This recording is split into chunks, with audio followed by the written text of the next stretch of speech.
welcome to ILTV's Evening Update. I'm Natasha Kirchek here with the latest news from Israel. Israeli Prime Minister Benjamin Netanyahu and a host of government and military leaders are rolling out the red carpet today as U.S. President Donald Trump makes his first ever visit to the Holy Land. In another historic milestone, Air Force One flew directly from the American leader's first stop in Saudi Arabia to the Jewish state. Trump was treated to an official ceremony on the tarmac of the international airport in Tel Aviv, where he was greeted as Israel's true friend. Israeli President Rivlin repeatedly thanked his visiting counterpart for coming, as well as his plans to usher in a new era of peace in the Middle East. Rivlin concluded by saying, "God bless Donald Trump and his wife Melania, and God bless America." We can work together towards a better future. We shall continue to do so together, Mr. President. Bruchim habaim leIsrael. Welcome to Israel. After issuing his own very warm welcome, Israeli Prime Minister Netanyahu hailed Trump for his powerful display of friendship to the Jewish nation and underscored Israel's quest for peace. The peace we seek is a genuine and durable one, in which the Jewish state is recognized, security remains in Israel's hands, and the conflict ends once and for all. Mr. President, you just flew from Riyadh to Tel Aviv. I hope that one day an Israeli Prime Minister will be able to fly from Tel Aviv to Riyadh. In his own opening remarks, U.S. President Donald Trump said he is honored to be in Israel and is vowing to defeat radical terrorism and bring peace in the region. On my first trip overseas as president, I have come to this sacred and ancient land to reaffirm the unbreakable bond between the United States and the State of Israel.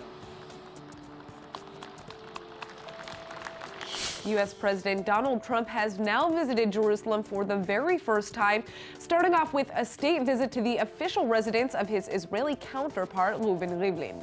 The president enjoyed an exceptional and rare view as the Marine One helicopter ferried him over the Jerusalem hills to the heart of the Israeli capital. Within just an hour of arriving in the country, Trump and his wife were escorted inside the stately presidential hall. After signing the prestigious guest book for state leaders, the two men held a brief press conference. Now today being in Israel is just very, very special for us. So we expect to have some very interesting talks. We are praying for peace and we are pushing for peace for the last 100 years. Trump also voiced his view that regional threats posed by Iran may lead to wider alliances between Israel and the Arab world. He then repeated his demand that Tehran immediately cease its sponsorship of terrorism. During a tour of the presidential grounds, Trump planted a tree in honor of his visit. America's first couple then stopped by the Church of the Holy Sepulchre, worshipped by Christians as the Old City site of Jesus' crucifixion, burial, and resurrection. Trump then made history by becoming the first sitting U.S. president to offer prayers at Judaism's holiest site, the Western Wall. He even tucked his own written note within the ancient stones that stand on the same ground where both biblical temples once stood. Before leaving Saudi Arabia, U.S. President Donald Trump gave an important anti-terror speech to 55 Arab and Muslim leaders, but many Israelis are concerned that he didn't use a historic opportunity to advance regional acceptance of the Jewish state.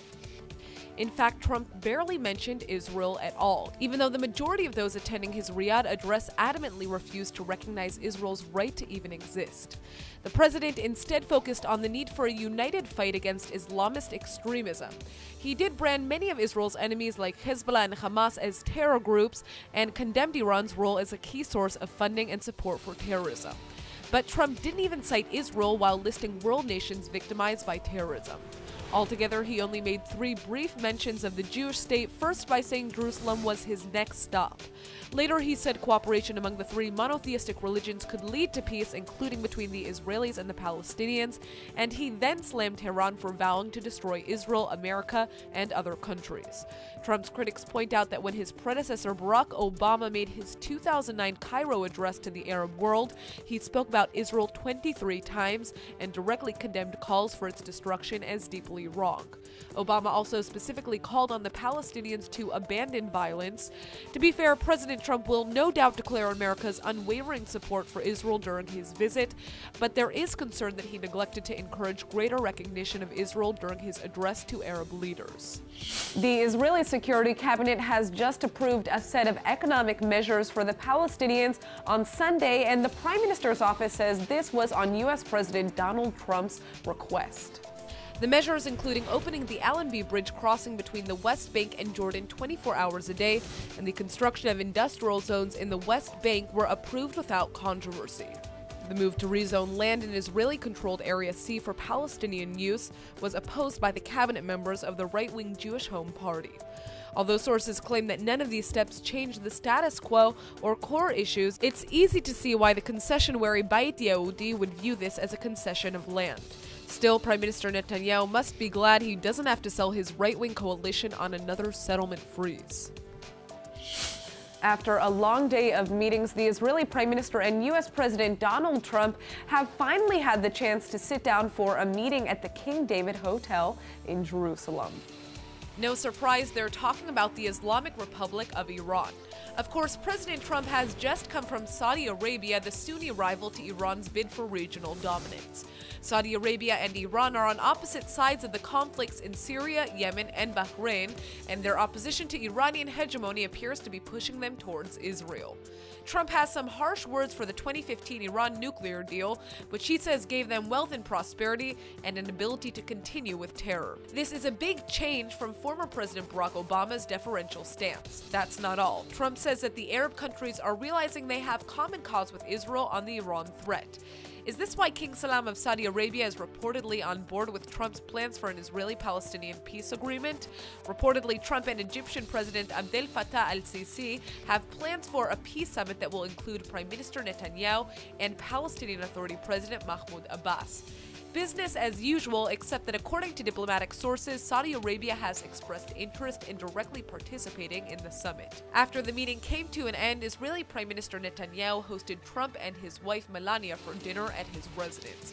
But the private dinner apparently wasn't for public eyes. That's all for now. Stay tuned on ILTV.tv for our main daily broadcast playing after this. I'm Natasha Kirchuk, and see you next time with our morning briefing from Israel at 8 a.m. Eastern Time.